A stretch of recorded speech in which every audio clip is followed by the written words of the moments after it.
समय समय पर हिस्टोरियंस इतिहास के पन्नों की नई नई जानकारियां हमारे सामने लाते रहते हैं। बहुत बार इन खोजों में हमारे सामने कई शानदार ऑब्जेक्ट्स भी आ जाते हैं। इनमें से कुछ तो इतनी बेहतरीन और दुर्लभ होती हैं कि आज के समय में भी ऐसा कुछ देखना काफी दुर्लभ होगा। आज हम आपको ऐसे ही 8 प्राचीन हिस्टोरिकल ऑब्जेक्ट्स के बारे में बताने जा रहे हैं। साथ ही आपको ये भी बताएंगे कि इनका इस्तेमाल कैसे किया जाता था। तो चलिए देर न करते हुए शुरू करते हैं इस वीडियो को। Number 8, the urumi.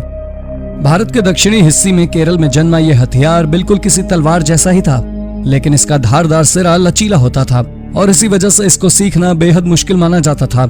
इसका एक वार ही सामने वाले को गहरी चोट देने के लिए काफी होता था, लेकिन इसका एक डिसएडवांटेज ये भी था कि कई बार इससे वार करने वाला खुद भी घायल हो जाता था। ये फ्लेक्सिबल स्टील का बना होता था और बिल्कुल किसी कोड़े की तरह लगता था। इसको घुमाना और दिशा देना भी इस कला में माहिर लोग ही कर सकते थे। इस कला को इतना मुश्किल माना जाता था कि मार्शल आर्ट्स की ट्रेनिंग में ये सबसे मुश्किल मानी जाती थी। इतनी मुश्किल कि इसे सबसे आखिर में सिखाया जाता है। इस हथियार को भलीभांति इस्तेमाल करने के लिए योद्धा की मोमेंटम पर अच्छी पकड़ होनी जरूरी है। अगर आप युद्ध क्षेत्र में हैं तो आप बिल्कुल नहीं चाहेंगे कि आपके प्रतिद्वंदी इस आर्ट में मास्टर हों। Number 7, the ice box. दोस्तों, आज के समय में हम चीजों को ठंडा रखने के लिए फ्रिज का इस्तेमाल करते हैं। आपके मन में अक्सर ये सवाल आता होगा कि क्या ऐसा कुछ पहले भी हुआ करता था? तो आपको बता दें, ये आइस बॉक्स प्राचीन काल का रेफ्रिजरेटर ही है। ये किसी छोटे अलमारी जैसा बॉक्स होता था जिसे आमतौर पर लकड़ी से बनाया जाता है। इसमें कंपार्टमेंट होते थे। ऊपरी कंपार्टमेंट में बर्फ रखी जाती थी और निचले में खाने का सामान और ड्रिंक्स। बर्फ से पूरे बॉक्स का टेम्परेचर ठंडा बना रहता था और बॉक्स में रखा सामान ठंडा हो जाता था। हालांकि ऊपरी कंपार्टमेंट में रखी इस बर्फ को समय समय पर रिप्लेस करना पड़ता था। इसके लिए आइसमैन हुआ करते थे जो बर्फ लाया करते थे। आइसमैन का काम भी आज जितना आसान नहीं होता था, क्योंकि पहले के समय में आज जैसे घर घर बर्फ जमाने के साधन नहीं थे। इसीलिए ये आइसमैन ठंडे स्थानों से बर्फ लेकर इन जगहों पर ट्रांसफर किया करते थे। हालांकि रेफ्रिजरेटर के आविष्कार के बाद आइस बॉक्स की जगह फ्रिज ने ले ली।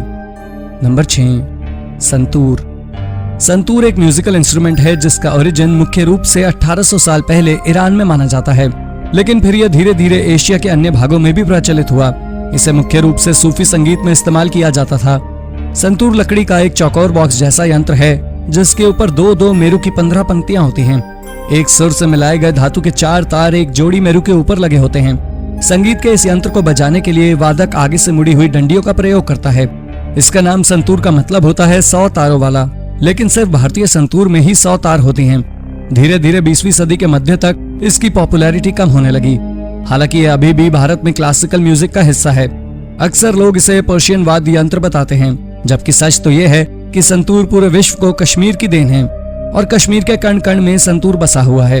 100 तारों वाले इस वाद्य यंत्र को शततंत्र वीणा भी कहते हैं। इसकी चर्चा 3री और 4वीं शताब्दी में भी मिलती है।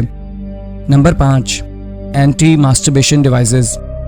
विक्टोरियन टाइम्स में पुरुषों के लिए सेक्सुअल लिबर्टी बिल्कुल भी नहीं थी। यहाँ तक कि इसको लेकर विचारधारा कुछ ऐसी थी कि सेक्सुअल लिबर्टी को इम्प्योर समझा जाता था। यहाँ तक कि इसे एक बीमारी की तरह समझा जाता था और पुरुषों में इसे कंट्रोल करने की जरूरत थी और इसीलिए इस तरह के एंटी मास्टरबेशन डिवाइसेस बनाए गए थे। इस तरह के devices pro sex counter culture के तौर पर इस्तेमाल किए जाते थे। उस समय के लोगों की सोच के अनुसार ये डिवाइसेस अनरिक्वायर्ड सेक्स को रोकने के लिए बेहद जरूरी होते थे। नंबर 4, द डेंटल की। ये बेहद खतरनाक यंत्र होता था, जैसा कि आप इसके नाम से ही समझ रहे होंगे। डेंटल की एक तरह का दांत निकालने वाला एक यंत्र होता था, लेकिन उपकरण आपके दांतों को हिला देने के साथ साथ आपका दिल भी दहला सकता था। एंटीबायोटिक्स के आविष्कार से पहले दांत उखाड़ना बेहद दर्दनाक अनुभव होता था। इसमें पूरा डिवाइस दांतों से फंसाकर घुमा दिया जाता था और दांत को उखाड़कर बाहर निकाल लिया जाता था। आप कल्पना कर ही सकते हैं बिना किसी पेन किलर या एनेस्थीसिया के ये कितना दर्दनाक होगा। कभी कभी तो पेशेंट्स के लिए इतना घातक होता था कि मुंह की स्किन निकल जाती थी और दांत के छोटे छोटे कई टुकड़े हो जाते थे। कभी कभी तो दांत के साथ पूरा जबड़ा ही उखड़ जाता था। आपको जानकर हैरानी होगी कि दांत निकालने की यह तकनीक करीब 100 सालों तक इस्तेमाल की जाती रही। हालांकि एनेस्थीसिया और नम्बनेस ड्रग आने के बाद लोगों को इस खतरनाक और दर्द भरी डेंटल की से राहत मिल गई। शायद ये एकमात्र ऐसी टेक्निक रही होगी जिसके बंद होने में लोगों को बेहद खुशी हुई होगी। Number 3, abacus and counting boards. दोस्तों, पहले के जमाने में कोई भी बड़ी मैथमेटिकल कैलकुलेशन के लिए अबैकस का उपयोग किया जाता था। क्या आप अबैकस के बारे में जानते हैं? दरअसल अबैकस एक तरह का मैथमेटिकल टूल है जिसका उपयोग हिसाब और कैलकुलेशन करने के लिए किया जाता है। इसलिए अबैकस को काउंटिंग फ्रेम भी कहा जाता है। इसकी मदद से गणित की बड़ी और जटिल समस्याओं का हल आसानी से निकाला जा सकता है। जटिल समस्या से हमारा अर्थ उन लोगों से है जो हर चीज में नकारात्मकता देखें। पहले के समय में जब कंप्यूटर उपलब्ध नहीं थे, तब अबैकस का उपयोग करके गणित किया जाता था। अभी भी दुनिया के कुछ हिस्सों में इसका उपयोग किया जाता है। कभी कभी अंधे लोग एक अबैकस का उपयोग करते हैं क्योंकि वो आसानी से संख्याओं को महसूस कर सकते हैं। अबैकस के बारे में पहली लिखित जानकारी जो वर्तमान में बची हुई है, ग्रीक इतिहासकार हेरोडोटस 480 से 425 ईसा पूर्व की है, जिन्होंने ये भी उल्लेख किया है कि प्राचीन मिस्रवासी अबैकस का इस्तेमाल करते थे।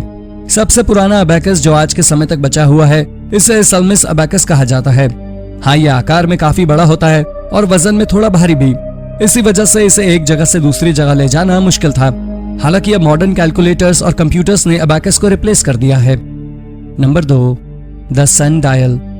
दोस्तों, आजकल हम अपना पूरा काम टाइम के अनुसार करते हैं। समय पर उठना, काम पर जाना आदि समय के हिसाब से ही करते हैं। हर काम का एक निर्धारित समय होता है।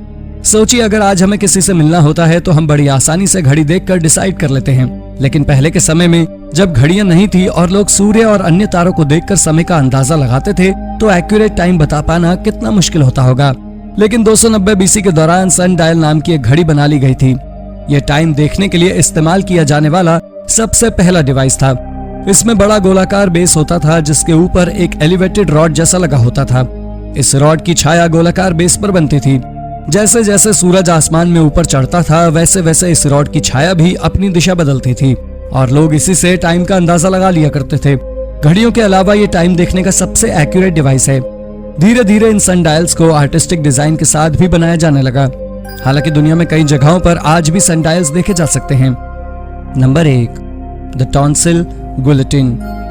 ये डिवाइस आपको डेंटल की याद दिला देगा। जैसा कि हम जानते हैं, पहले के समय में जब डॉक्टरी टेक्नोलॉजी इतनी एडवांस नहीं थी, तब किसी भी इन्फेक्शन से मनुष्य को बचाने का एकमात्र तरीका होता था उसे रिमूव करना। जैसा कि आप डेंटल कीज के केस में देख ही चुके हैं कि बिना किसी तरह के एनेस्थीसिया और एंटीबायोटिक के ये काफी मुश्किल होता था। टॉन्सिल के केस में भी कुछ ऐसा ही था। जब डॉक्टर साइंस ने तरक्की नहीं की थी, तो डॉक्टर टॉन्सिल को ह्यूमन बॉडी से हटाने के लिए अपने हाथों का इस्तेमाल किया करते थे। ऐसे में कई बार ऐसा होता था कि पेशेंट दर्द की वजह से डॉक्टर को ही काट लेता था और इस समस्या से निजात पाने के लिए डॉक्टरों ने टॉन्सिल गुलेटिन के इस डिवाइस का आविष्कार किया। हालांकि ये बिल्कुल बेहतर रिप्लेसमेंट नहीं था। इसके यूज से डॉक्टरों को तो आराम हुआ, लेकिन पेशेंट के लिए टॉन्सिल रिमूवल बेहद दर्दनाक हो गया था। कई बार तो मुंह के अंदर की स्किन बुरी तरह डैमेज हो जाती थी। फिर समय के साथ एनेस्थीसिया और एंटीबायोटिक के आविष्कार के साथ इनका प्रयोग बिल्कुल बंद हो गया। तो दोस्तों, ये थे पुराने समय में यूज होने वाले वो डिवाइस जो अब गायब ही हो चुके हैं। खैर, इनमें से कुछ का गायब होना जरूरी भी था। आपको इनमें से कौन सा एंशिएंट गैजेट सबसे अट्रैक्टिव लगा? अपने विचार हमें कमेंट में जरूर बताइए और ऐसे ही अन्य रोचक जानकारियां पाने के लिए हमारे चैनल को सब्सक्राइब करना ना भूलें। धन्यवाद।